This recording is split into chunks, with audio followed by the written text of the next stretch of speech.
Okay, imagine this. A tiny baby monkey, clinging to a stuffed orangutan for dear life, becomes a global symbol of hope.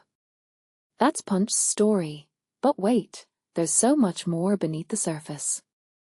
Let's unpack why this one animal's journey isn't just about cuteness, but a mirror to our own relationship with nature, empathy, and the power of collective action. And first off, why does Punch's story hit so hard?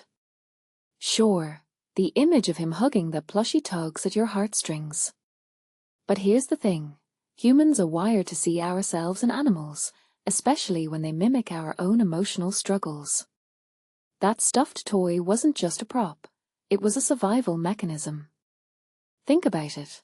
A baby abandoned by its mother, thrust into a world it's not evolved to handle. The plushie wasn't comfort. It was a lifeline. And that's what makes this story resonate. It's not just about a monkey. It's about vulnerability we all recognize. And now, the zoo upgrades. On the surface, it's a heartwarming twist. Donations pour in. Punch gets a fancier enclosure. But dig deeper. Why did a $300,000 fund for a single monkey feel necessary? For me, this raises a bigger question. Are we commodifying animal welfare through viral moments? Zoos have long walked a tightrope between conservation and exploitation. Punch's case shows how public sentiment can force systemic change, but also how attention economics work. His plushie became a hashtag, and suddenly, the world cared about Japanese macaques. Is that good or manipulative?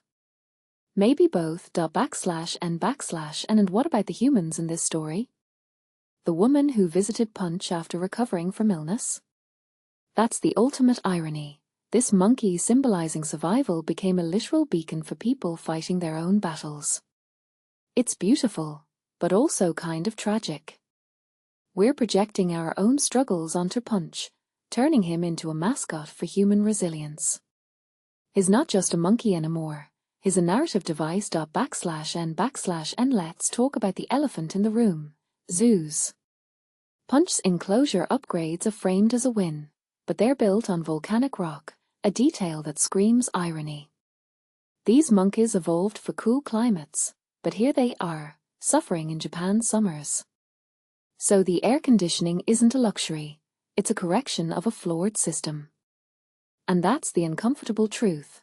We create artificial environments for animals, then scramble to fix the consequences. Punch's story accidentally exposed this reality. And finally, the internet's role.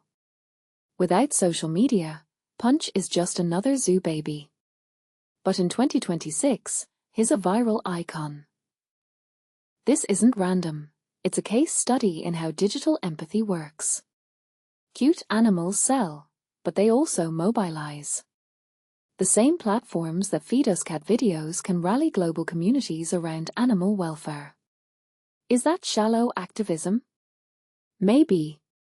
But it's also tangible impact. Punch's plushie didn't just comfort him, it built a bridge between Tokyo and the world. And so what's the takeaway? Punch isn't just a monkey with a stuffed orangutan. He's a Rorschach test for our times.